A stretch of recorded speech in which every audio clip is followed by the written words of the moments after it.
Hey everybody, it's me, JTJ, and today I'm reviewing King of the Hill, the best little marriage in Texas.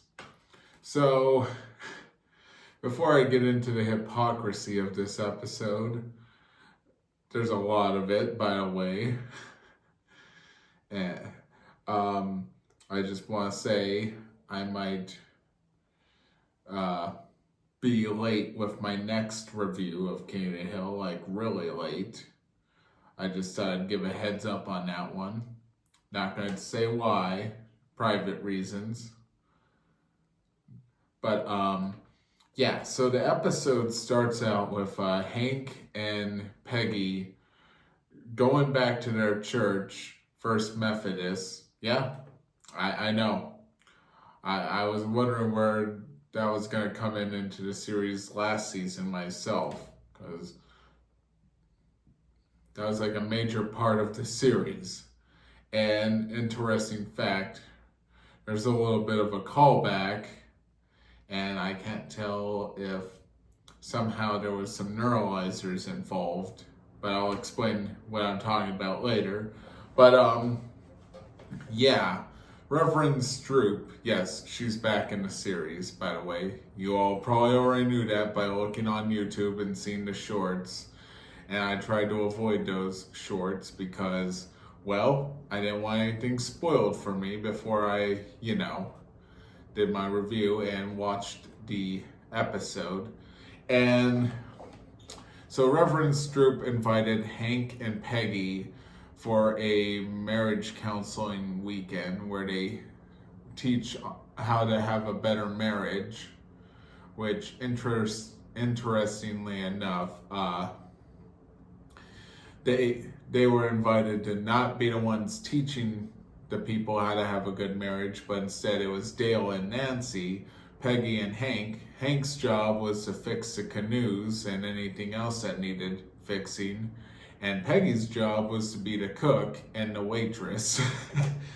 And what basically happens is well, you know about Dale and Nancy, so Dale and Nancy, we all know their story of how their marriage was. And apparently, I noticed this season, John Redcorn has been coming back to heal her headaches. And I thought John Redcorn was done healing her headaches, if you catch my drift, in the original series. But I guess they brought it back for whatever reason, but I will talk about more about that later. Anyway, so Peggy thought how hypocritical it was for Dale and Nancy to be teaching how to maintain a good marriage.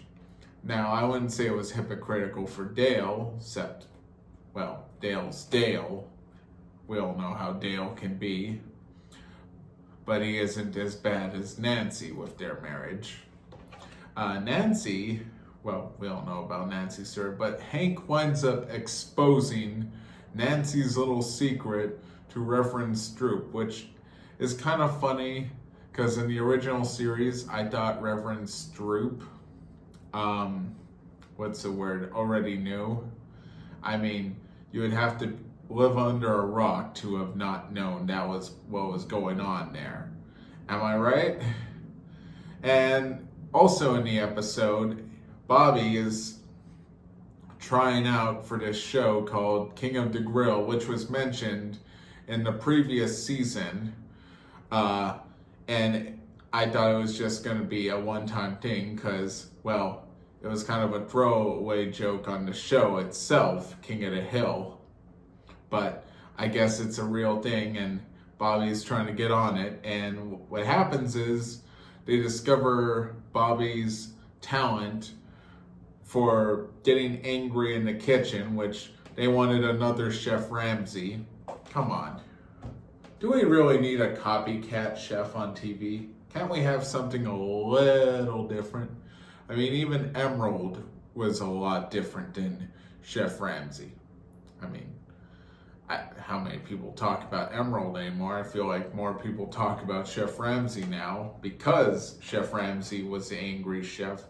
Why isn't there a chef that does accounting? That would be funny to see a chef that specializes in math. That would make me laugh so hard. Imagine a math chef. Chef Walter something, mathematician and master chef. I don't know. There's something there, though, right? Anyway, so Bobby, well, I'm not going to spoil nothing, but this episode was actually a lot better than the last one. I gotta say, I really enjoyed myself with this episode. I am too afraid to give too much away, but I will spoil one thing, one big, not big thing actually, it's not that big, but Bill basically asked if Reverend Stroop asked about him. And as we all know, what happened in the original series when Bill and Reverend Stroop dated each other, I feel like there had to be some neuralizer involved. Like, straight up, someone went up to Bill and erased his memory of what happened with him and Reverend Stroop for the sake of Bill's sanity or something. Or for whatever reason, someone would erase Bill's mind of all that. I'm just saying, I had a crazy ex myself, and I wouldn't even bring up the name of that crazy ex. It would take a neuralizer for me to forget all of that. Actually, if anyone has a neuralizer, I would like to forget the events of that relationship. But, yeah. What would I rate this episode? I think I'm going to rate it a 7.2. And then, yeah, I really enjoyed this episode, and hopefully my next video will come on sometime before midnight. But until next time, stay tight.